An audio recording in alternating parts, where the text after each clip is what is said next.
Hello guys, good morning. Today is March 14.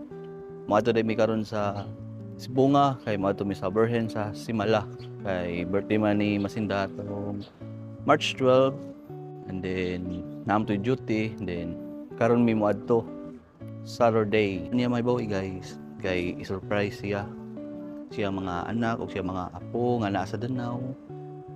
So wa siya kay baw nga nag-una na dahil sila nga to, mag-abot kami dito. Yan ibawaan kay kami rayahang kuyog. So, let's go!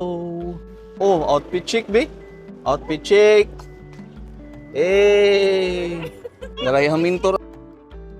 Hello guys, namin dito sa Sibunga guys. Apit sa may diri kay mga on mi. Kaparisan siya kanyot ante, picture sa siya. Picture taking. Video mo ni. Yeah.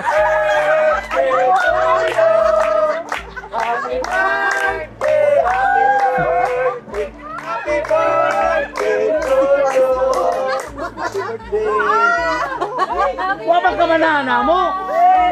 Mga hindi mo si Mala, wapag ka manana mo!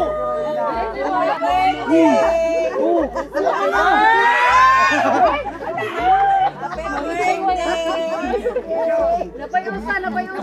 Ano ma? Napayusa!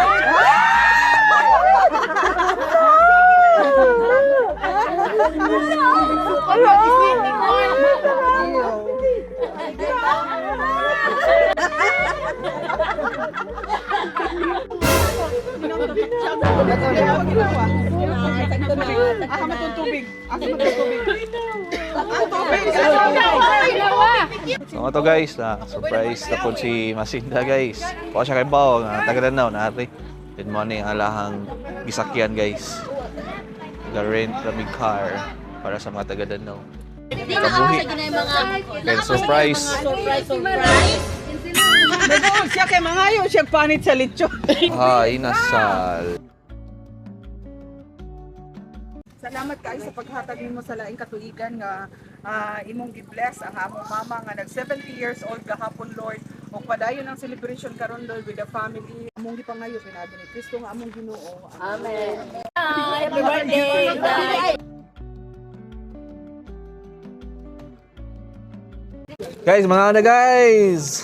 Lechon, inasal. Panit sa lechon guys. Bagte. Kaning kamot gila, ikaw yung mama. Dalagang Pilipina, yeah. Dalagang Pilipina, yeah.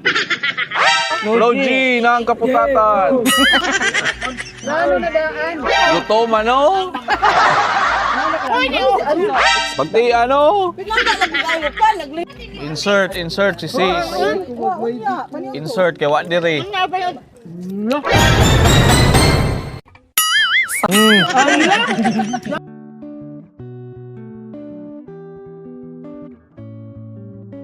Ikuan ko dito, proper attire kung mosulod ta diri. So bawal lagi kung dili ka mosulod sa proper attire. So guys, nanata diri sulod sa Simala Church. So first no kay arita diri. Saka ta diha. Dito tuyok ta man. Sulod ta dito. Message of God loves.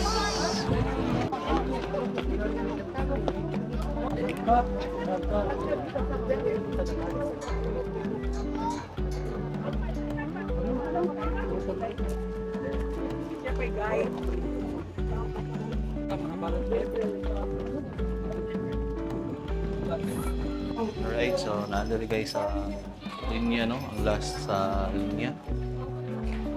Yan. So wala siya ang linya para masulod. Mato na sa Berhen.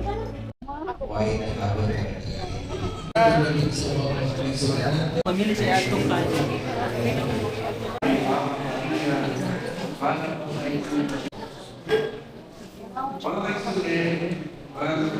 Nagbatang laagan no. Malabo.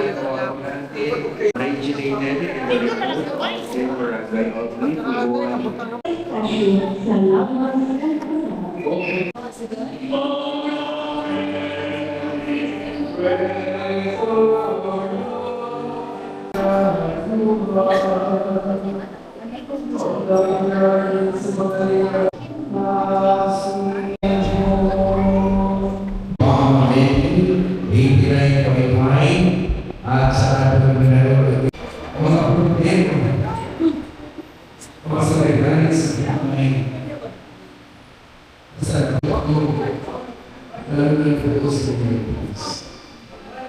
Sa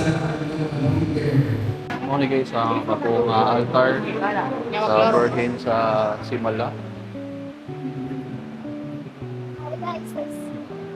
Nasa iyang own chapel.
Ano ko nung kalpulo sa kamay?